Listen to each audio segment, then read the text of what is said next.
Hello and welcome to Data Driven, the podcast where we explore the emerging field of data science. We bring the best minds in data, software engineering, machine learning and artificial intelligence. Now here are your hosts, Frank Lavinia and Andy Leonard. Hello and welcome back to Data Driven, the podcast where we explore the emerging fields of data science, machine learning, and artificial intelligence. If data is the new oil, then you can think of us as, well, car talk, because we focus on where the data hits the virtual road. With me on this epic road trip down the information superhighway, as always, is my trusty co-host, Andy Leonard. How you doing, Andy? I'm doing well, Frank. How are you doing? I'm doing great. Just got back from the beach. Was in the Outer Banks last week. Caught the eclipse. Nice. And on a more somber note, I dropped my iPhone in the pool. Oh. Yeah, that was brutal. Brutal. No. I was going to say, is it working now, or? I have not tried to turn it on because I'm trying to. The other thing is, I had my iPad that has a built-in 4G connection.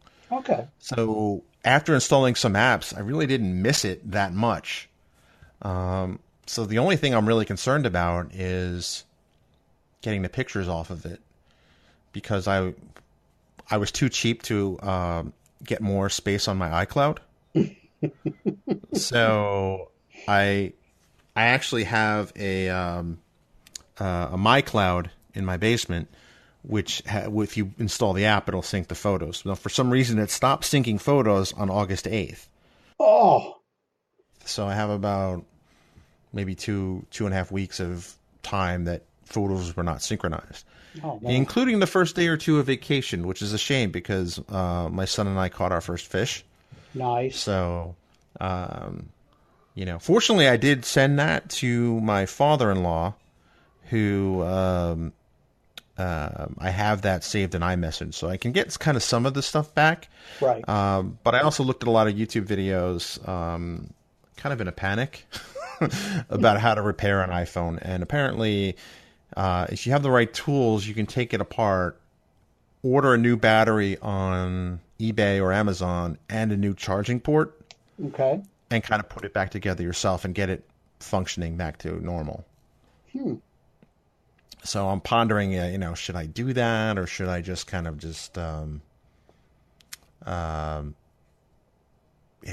call it quits or whatever? I don't know. Still on the fence about that. How about you? How was your week, Andy?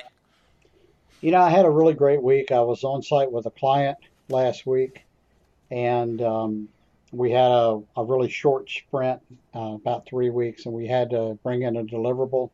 And, we did that. I wish I'd had a little bit more time, but we did bring in our deliverable, and I was on site with our mutual friend, Kent Bradshaw. And he's also a fellow Microsoft certified data scientist along with you. In fact, I believe you two worked together on the Capstone project. We did, actually. We collaborated on that, and we kind of succeeded together in the final Capstone project, and kind of quickly. The Capstone project was it was hard, yeah, but it was built up to be kind of harder than we thought it would be. Okay. So when we kind of solved the problem, it was almost anticlimactic. Like, I expected to labor on this thing for like 3 weeks. Oh wow! But I think in about 4 days, I had it solved, and I had a pretty good score in terms of I'm not bragging or nothing, but I did get 100% on the final project. Nice. You should brag. Kent used a slightly different algorithm, and I think he got a 98 or something like that on it. Okay. So, well, that's you know what they call the man or woman who graduates last from medical school, right? No, what? Doctor. That's true. That's true. I think one of the things that made it, I won't say easy, but one of the things that made it easier was the fact that I did the classes in a compressed time frame. Right. Because everything was fresh, Right. From start to finish, I did it inside of 6 months. Wow. Maybe 6.5 months. So I didn't have that kind of, took the summer off and you start all over again. It was all very fresh. Very cool. I was just going to say congratulations to you, brother. Thank you, man. It's been an interesting ride. I also have other good news to share. As of today, we're recording this Monday, August 28th, the day before we go out. As I just started a position today at Wintellect as a senior consultant, leading the data and analytics practice that I'm going to build. Nice. So very cool. I've already been on some interesting meetings in terms of some interesting IoT projects. Can't talk about yet, but if they pan out, it could be very interesting.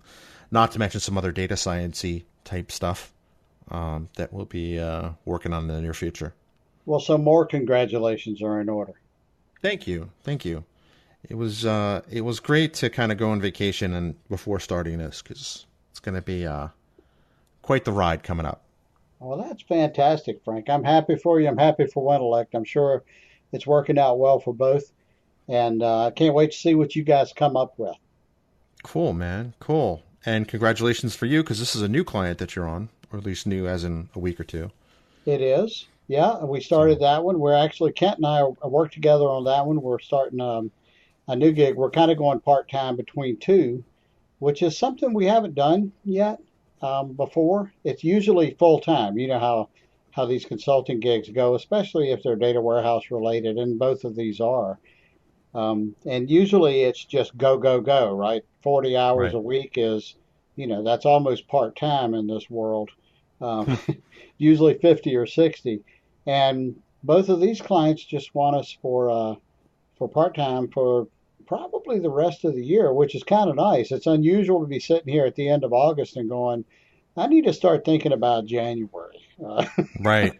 That's, it's a good problem to have, to be there. Of course, everyone will be showing up, knocking on the door, and I've had that happen. I've had a few people call me out of nowhere and go, "Hey, could you come, teach a class or help us with this?" And I'm like, "Yeah, I can probably work you in. We'll see."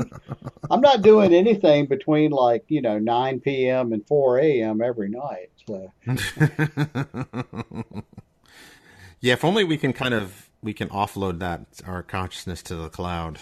That would be oh, it's interesting you say that, Frank, because you did a really good and I think a very cogent um, data point last week, maybe the week before. It was the week before because you were on vacation last right. week, Hmm. where you were talking about people that are trying to do something akin to that, where one gentleman's trying to keep, something like his father around. I don't want to say the spirit of his dad because I don't think that's what he's after, but maybe the mind of his dad around.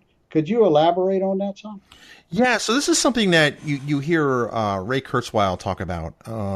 It's not exactly the singularity, but that's one of the things, is the idea that at some point in the future you'll be able to upload your consciousness into some kind of computer, and you'll be able to live on beyond death. Wow. And now that brings up a whole number of ethical, spiritual, I mean, you name it. Like every can of worm you can think of um, is opened by that.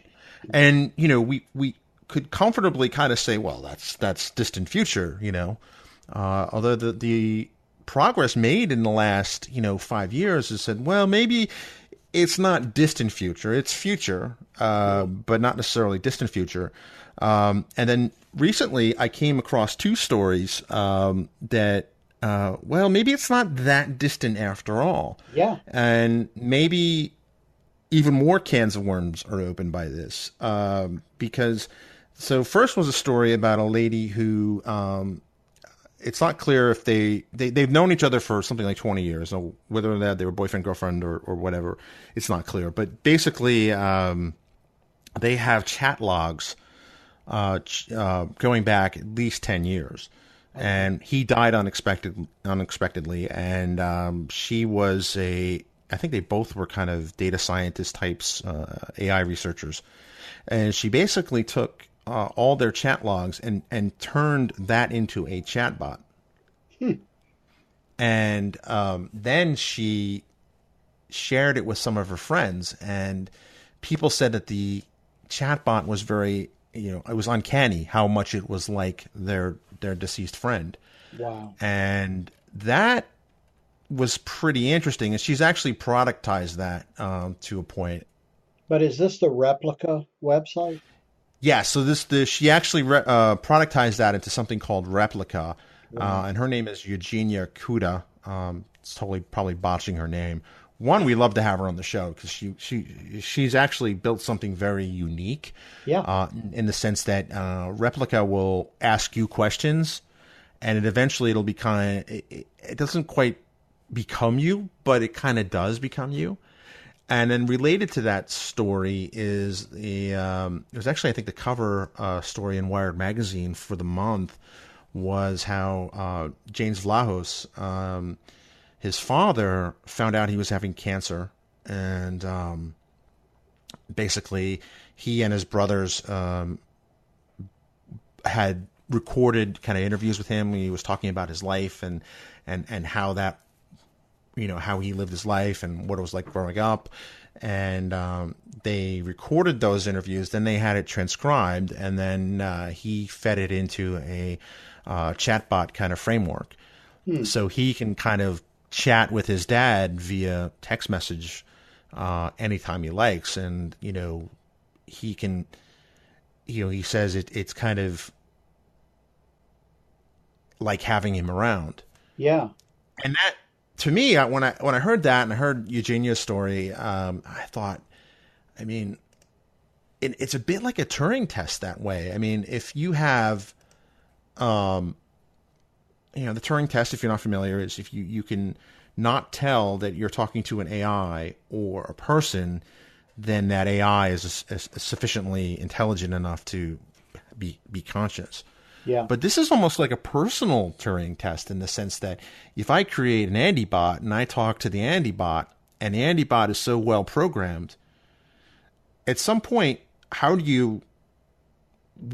when is that bot Andy and when is it not Andy? Right. Right. Now, a lot of people will say, well, obviously it's not you. Right. But what if they get better and better at mimicking kind of a person's speech patterns? Not just speech patterns, but also their thought patterns. Right. At what point does a person become codified? And at what point is that person there? It just blows your mind. It does. And I love the spin that you had on this. You talked about it in the context, since both of these examples, people have passed away. You put it in the context of mourning. And Right. for me, that just lit up a whole slew of things about, so how does this impact the cycle of grief, the stages of grief we're so familiar with? Does it interrupt that? Or if it doesn't interrupt it, does it skew it? Or is it adding a step? I'm really curious about how that, how that, I guess, how that impacts us as individuals when we mourn. And I think you hit it on the head. That's probably the most cogent point of all, is if someone has passed away and yet we've got a chatbot that is a replica of them or mimics them, then, for us, are they completely gone? Right. And then you get into kind of this is what makes me excited about AI and this types of research, is that you get into the nature of consciousness, and no one's really figured that out. Right. And, this is something that religions have struggled with for millennia.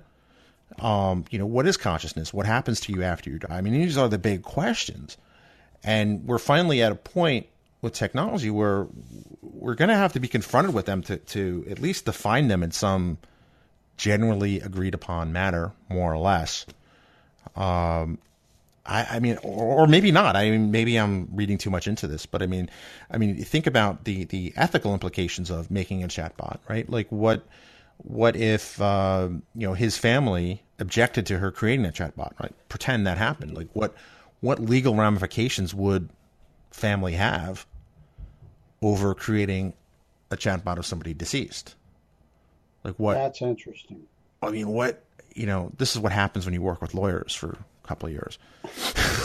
You think of these things, but I mean, what are the ramifications for that? And could somebody unscrupulous do something, evil with it, or could there be, like you said, I mean, how does this affect the cycle of grief? I mean, if you live far away from your family and your only means of communicating them for the most part is through text messages, could you delude yourself into thinking that they're still alive?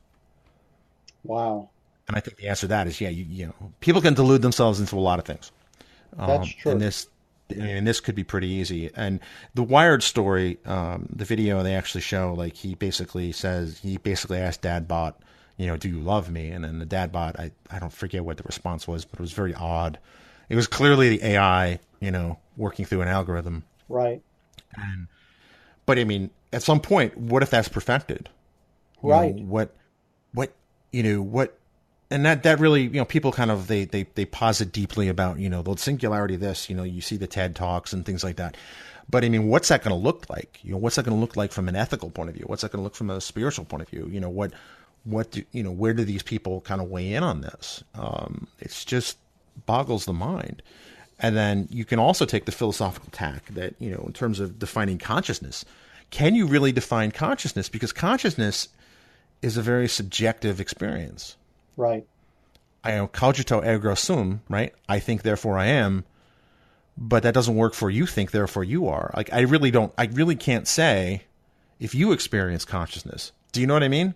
Right. Yeah. And it's not just you, Andy, but I mean, I mean, you really can't say. I mean, and you could kind of take the, the black box approach, is that you never really interact with somebody per se, their consciousness, in as much as you interact with them through communication. So it kind of becomes a black box. You don't know if that person is conscious. It's almost like every day is a Turing test, and every interaction we have with people. Well, it's interesting that you say that, because we've been raising some red flags here, and I think they need to be raised. I certainly think that these chatbots and this sort of thing that's happening now with Replica it's not going away. It's just going to grow from here. And what is it going to grow into? How's it going to impact us? And one of the thoughts I had was more positive. I read a study recently about middle-aged males, and the number one threat to middle-aged, at least Christian males, is loneliness. And so here you have a mechanism where you can solve that problem, where, they can chat with someone. And I chat with my dad. He lives a few hundred miles away. So we text, and, I am all the time. We do Facebook back and forth. Every now and then, Dad doesn't quite have the hang of Facebook. Every now and then, he'll send me a very personal message in response, in a comment to a post. And, you'll see these sometimes. I know you've seen them. It'll be, call me. Right. It's like that's Andy's dad saying, call me. And for whatever reason, he couldn't get into Messenger that day or what have you. But, what if that the people in those situations that don't have someone to chat with, what if there's a chatbot out there that they can talk to that fills that need for, interaction, for I was going to say human interaction, but it's not human. But it's maybe it's close enough, Frank. Well, is it human if you can't tell if it's not human? Well, that's a great question, and I think this is the cusp, or I'll say it this way: this is a cusp that we've been heading towards for a long time, with both technology and social media and connectedness. But I got to be honest, Frank, I saw a lot of this stuff coming. I didn't see this one coming. Yeah, you've made some predictions a few years ago that I thought, that seems kind of out there, and I was like, it turns out he was right. But but I mean, it's just, I think what's interesting about this is that people have talked philosophically about the singularity or uploading consciousness into machines for a better part of a decade or two. But no one's really talked about what that would look like. Right.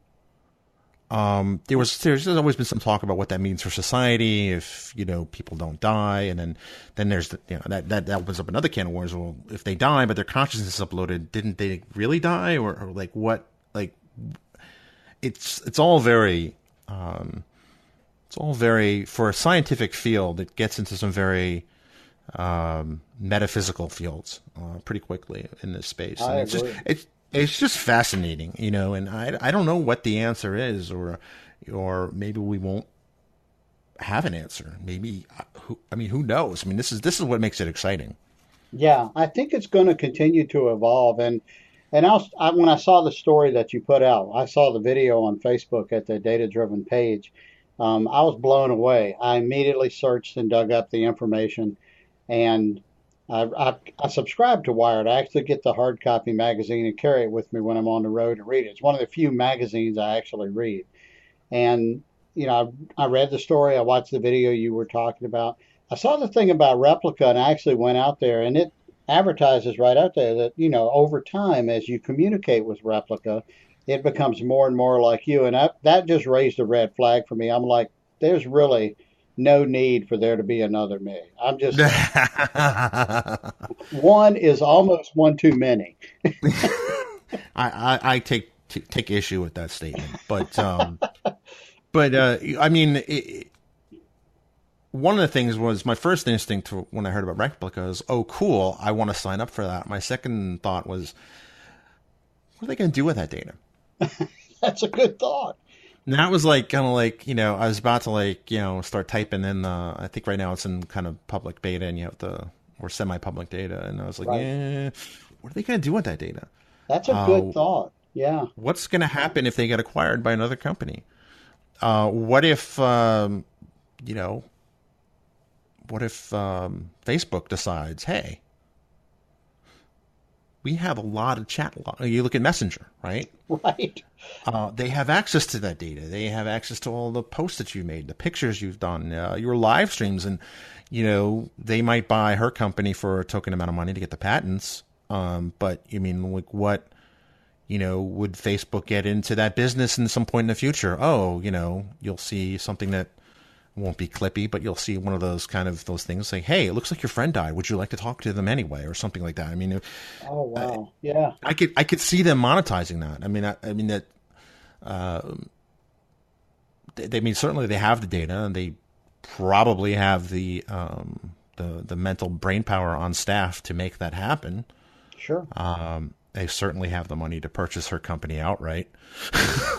True. And I mean, it's amazing. It's kind of like we've trudged through the snow. Actually, I'll use an example from vacation. So, off the outer banks of North Carolina, a new island has formed called Shelly Island. Huh. And you can get to it. It's advised that you go during low tide. And so we went out there, and it was awesome. It's called Shelly Island because the island is comprised mostly of washed up seashells. Huh. And you walk out there, and then I remember walking as we left, as the tide started to come in. I thought, oh, did I leave something on the island, or did I leave something in the car? And I was about halfway through, and I was kind of like, at that halfway point, you're kind of like, well, and I feel like if you look at, I had this thought when I was thinking about the Facebook example. We've already donated our data to Facebook. True. They could do this whether we want them to or not. I mean, they could make an Andy bot probably by now. They can make a Frank bot by now. They can make, if you have a Facebook account, they probably could do it. The question is, what's your recourse as a private individual to say, no, I don't want you doing that? Yeah, it's interesting. And too, Frank, if they can do that, what's to stop them from creating some sort of aggregate, right? Where it's a Frank and Andy bot. Right. What would that, goodness, what would that be? I mean, the accent alone would probably break most processors. I'm kidding. No, it's true. I mean, or what if they could kind of, one of the things that you do when you give your talk, is you talk about how in 2012, the 2012 presidential election cycle, how the Obama team basically ran simulations of the election, 60,000 times a day?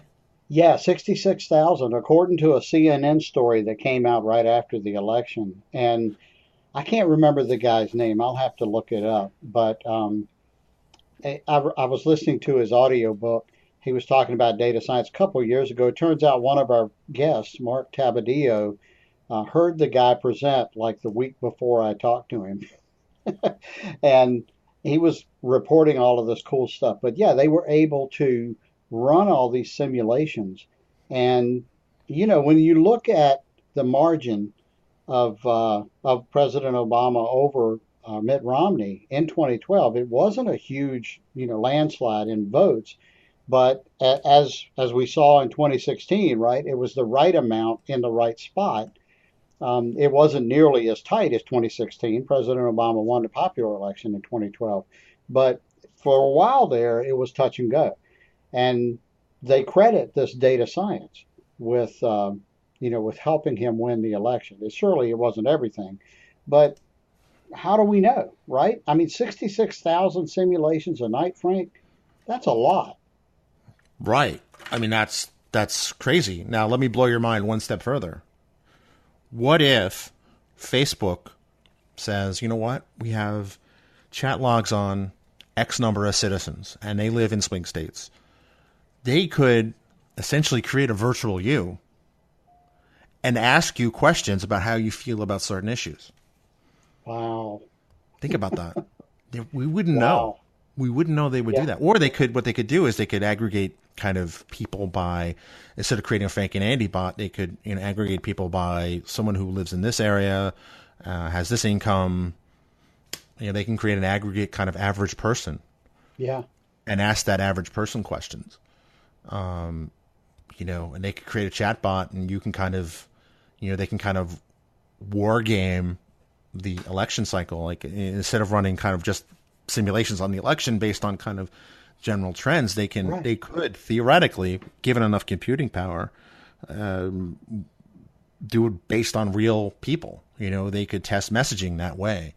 So, I mean, I think if anything we saw in the 2016 election cycle was that the notion of traditional polling being accurate is clearly, if not dead, seriously called into question. Yeah. And, one of my former jobs at Microsoft was, I would organize the live streams for the kind of the C-SPAN like panels they would have. And that was one of the things, how do you measure sentiment in a world where people don't have landline phones? And most of the polls that are being done are done by traditional phone calls.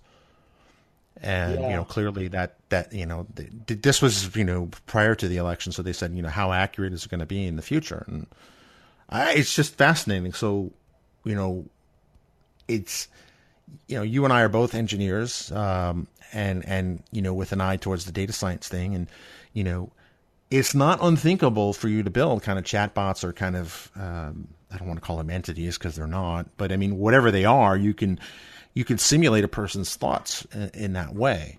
I mean, it could be very alarming in terms of what implications that could be. So they could, query for opinions about certain political issues or social, whatever. Like they could do that, and they could test messaging on kind of a virtual test dummy. That's a very interesting line of thought, because you brought up sentiment, and I've been playing with sentiment analysis for well over a decade. Years ago, I ran just a big grab among friends, Twitter followers, and it did some sentiment analysis on that. And I was able to make a pretty accurate, although there was a huge fudge factor, but I was able to make a pretty accurate call on McCain Obama when that happened, just based on assigning adjectives to and exclamations, -3 to +3. And it was a dumb little database called Lang for language because I didn't want to type that much. And it just rolled back and forth through the adjectives and adverbs. You can pick out nouns and verbs using the term extraction from SSIS. You can do a term lookup then and that's exactly what I did. I ran a term lookup against the Lang database and brought those sentiments out, ran them on a scale. I mean, if I was doing real data science, it would have been 0 to 1 or -1 to +1, but I wasn't that creative. So I did, -3 to 3. And it was very interesting how closely that correlated. Again, with a pretty huge fudge factor because I knew my friends were biased a certain direction. But what you're talking about now is not just sentiment analysis, but you could pose questions, hypothetical questions to I'm doing air quotes, to a person and and learn things that person hasn't told you yet. Does Right. that make sense? And No, not that only makes perfect that, sense. not just that, Frank, but people's political views evolve. They change. Everybody's views do. So what if you're thinking maybe not so much 2020, but 2024 or 2028, you want to be president and you've got access to all of this technology. Who's to say if, I don't know, you're the owner of a company that has lots of access to chat logs and you've been making trips recently to, early primary states. I'm being hypothetical here. Sadly, you're But, not that hypothetical. Um, but but yeah, what could you do with that? And I'm not accusing, and I'm certainly not saying it's all bad, but it makes me wonder, right? Is it an unfair advantage? Um, is it any kind of advantage? I think the answer is yeah, it is. it certainly is going to pose some very interesting ethical and possibly legal concerns in regards I to agree. what does that mean, and I mean it the mind boggles at kind of what this does, and that's kind of the thing, right? We everyone, all the policy types, they for years, for a couple of years now, they've been saying, oh, we're on the cusp of a fourth industrial revolution. Right. And people forget, because it's been a while, revolutions are messy. I mean, going back to, the agricultural revolution, some 10,000 years ago, I mean, that was very disruptive. Yeah. And, we don't have, news reports from those times, but we have archaeological evidence that says, I heard this somewhere. I don't know if it's true, but apparently the Indo-European language family is a family of languages that's spoken basically everywhere from India all the way through Europe and kind of everywhere in between. Hmm. And those languages kind of split off into what is currently spoken in those areas. But one of the root words they've kind of uncovered through linguistic analysis is that the word for war, the root word for war or conflict, it basically translates roughly to desire for more pasture land for cows or something like that. Wow. So I mean, it's interesting because you can easily imagine, or desire for more cropland or something like that. But the idea that agriculture requires real estate then becomes power. Right. That had been the case. If you look at the medieval Europe, right? Who were the people in charge? People who owned the land. True. And who says they own the land? Well, the people that had the means to pay the soldiers to say, we own the land. Right? Right. And, then you kind of had that subclass of nobility that, would swear loyalty to the king in exchange for land. And then that basically let them pay for soldiers, and very Game of Thrones type stuff, I guess. But, then the Industrial Revolution, the real power became money. Right. Starting with merchants, kind of having enough, more money than the nobility did, because land wasn't as important as it used to be. Then what became power. Basically, capital became power, right? Hence capitalism. Right. And now we're kind of in that cusp of, what could true power be? True power could be access to information and the ability to make sense of it. And that perhaps that hypothetical CEO and founder of a social network could realize that vision because he has, theoretically, this person would have. All right, people, we're talking about Mark Zuckerberg. I'm sorry, I can't. This is all public knowledge. This is not secret stuff. I mean, he's That's hired true. long-term political operatives and strategists. I mean, he could realize that data is the new oil in that sense, or data is the new capital. I mean, maybe that should be the theme of the show. That we would move into a type of economic system not based on capital per se, but based on dataism, if you will. Wow. I mean, that's not outside the realm of possibility. True. Because all that you would need to do that would be computing power and access to the data. Well, he certainly has access to the data. That's true. And he certainly has the money to buy the best computing power he can muster. True. So it's not a done deal, but it's not outside the realm of possibility either. Yeah, it's fascinating to think about that. I don't know enough about him, personally to know what kind of leader he would make. I've heard good and bad. I think everybody's that way, right? We're a mix Right. of good and bad. Frankly, there's no way in the world if you came to me and said, Andy, we're just going to make you president of the United States, I'd be like, no. Forget, Right. and that takes all of the campaigning part out of it, which is just a recipe for digging through your past and plus making up stuff about your past. So it's like, no, there's no way. Why would anybody even want that job right now? Is kind of what I think, and it's a combination of sympathy and morbid curiosity, especially with the past couple presidents we've had. It's like, I wonder Right. what in the world motivated you to do that. You could do so much less work and make so much more money and probably enjoy, a life outside of work, which is something you just cannot do in that job. I mean, look at the pictures of those folks in 4 years. They age a dozen years.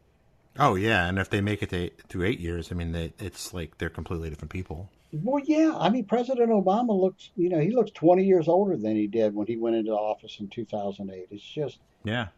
I don't I get mean, it. I don't know. I think Frank Underwood in House of Cards said something about power, being kind of worth more than money. Yeah, Maybe that's what it is. I mean, maybe once you make so much money, you kind of get bored, and you know, I don't know. maybe that's it. I can't figure it out, but I'm really excited about some of the positive usages that I see of this tech that we've been talking about. Like I said, people who are lonely or shut in, and them being able to not atrophy socially. I mean, being able Right. to talk to something. I'll say, it sounds like someone. No, I remember too. Today we're talking about chatbots, but we're not that far off from making three-dimensional, real-time rendered avatars Right, that could mimic face. I mean, that's not. I mean, that's just. I mean, if you've seen Rogue One, clearly you can recreate somebody's face right. and texture it onto a 3D model. Um, That's does it true. look a little weird? Yeah, it does. But give it 5, 10 years. I Right. mean, if you watch the original Toy Story, it looks a little dated Yeah. compared to something that Pixar would produce now. So But and true. that's so. I mean, you can easily imagine that at some point in the future, it won't just be. We won't be talking about just chat bots. We'll be talking about you can Skype up with somebody who's deceased theoretically, Wow. and Yeah. you could harbor under the illusion that they're still alive. No, it would be particularly effective in people who only interact with their distant relatives through text or video calls or something like that. I Right. mean, it's just boggles the mind in terms of what this unleashes, And, I think we said it from the early shows that, the one of the things that's really going to make this interesting is going to be the unintended consequences. Yeah. I'm sure the guy who brought his dad, built the dad bot, did not, think of these things. Or if Eugenia Kuda had thought, oh, I just want to talk to my friend, but this could potentially unravel all kinds of things. And it's just amazing. Like, it's kind of, we're in the middle of this revolution now, and it's happening whether you want it to or not. I mean, that's kind of when I do my talks on data science, I kind of say, this is happening whether you want it to or not. Yeah. And if you want to say and how things are going to unfold, then you best suit up now and learn. That is so true, Frank. And, and don't complain like 10 years from now when you say you don't like the way things have turned out.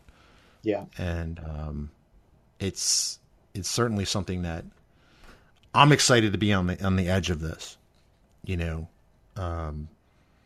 and it really goes back to that, I've seen the light, that Blues Brothers moment that I had.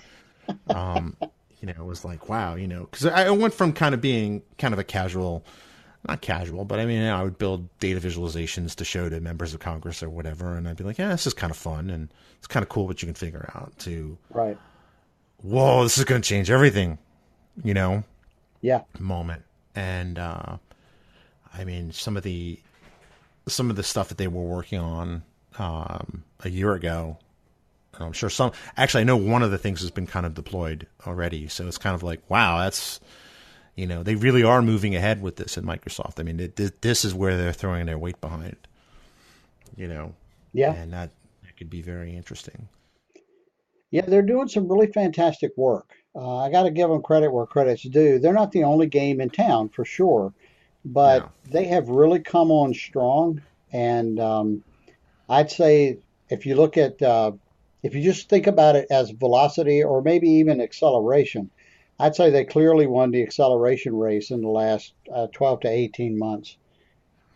Yeah, this reminds me of when everything at Microsoft became about the web. I mean, they turned that Right. company on the dime in the mid-90s. And I'm not saying that we've not seen that type of, major shift, but it's certainly shaping up to. Let's see where they are in a couple of years. But I mean, Frank, I may take issue with that. I don't know. I think this is pretty close to that. it's certainly the closest we've seen at Microsoft since then in terms That's of true. making a radical shift. I mean, I'll pick on the obvious one, Windows Phone. Like, if they had made that pivot Yeah, when the iPhone had come out or the iPad had come out, we'd be looking at a very different device market today. that's true. But yeah, I mean, maybe it is. I mean, certainly it's a much bigger company now. It's got, more fingers and more pies than it did 20 years ago, or, so maybe this is what it looks like. Maybe it's been so long, even I forgot. Well, I remember because I returned from being in China for about 80 days on December 15th, 1994. And I'm pretty sure that's the day that Bill Gates made his "We're going to take the web" speech. Right. That, Frank, it's 2017. That is almost 23 years ago. Do you believe it? No, I can't believe it at all. I actually, on the way back, we stopped in Richmond and saw a couple of people, and college buddy of mine, also a comp sci major from Fordham, and his kids are now 13.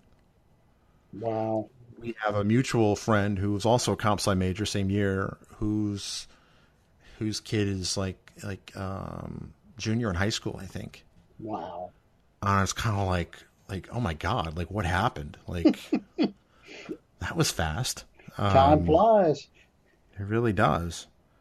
And this is an exciting time to be. And I think, 20 years from now, we'll be talking about this and the way people talk wistfully about the early days of the web. True. I think it's been a really great show, Frank. I think so too. We should probably share some of the successes. As of now, we're just below 18,000 downloads. Wow. Which is definitely something to celebrate. This will be the 81st show published.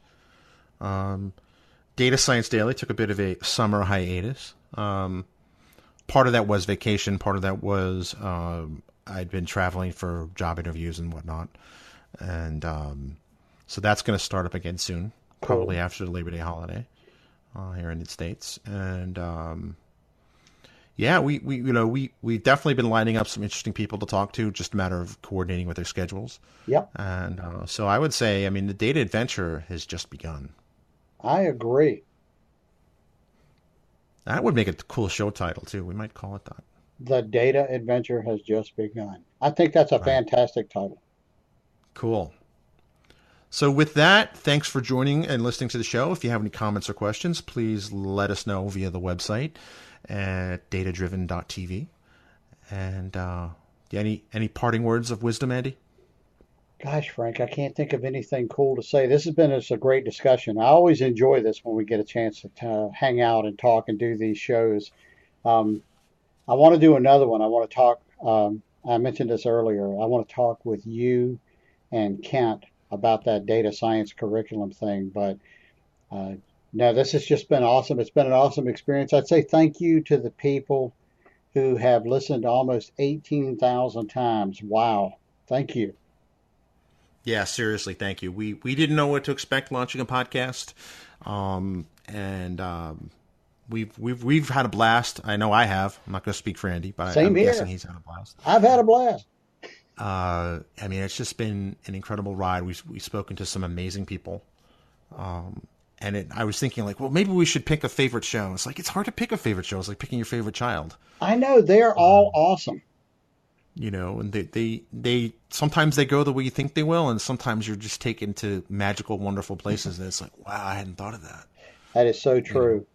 There's pieces in every show that just stand out. I mean, we could go through all of them, but yeah, just some fantastic moments in those shows where exactly that happened. We didn't see that coming. It's out there, and we were fortunate that we captured it and we're engaged in the conversation. It's just awesome. No, absolutely. So with that, I'll let the nice British lady take us home. Thanks for listening to Data Driven. Don't just listen. Become a data driver by going to datadriven.tv to sign up to join the community, access to special events, tips and tricks, and more. Sign up today at datadriven.tv.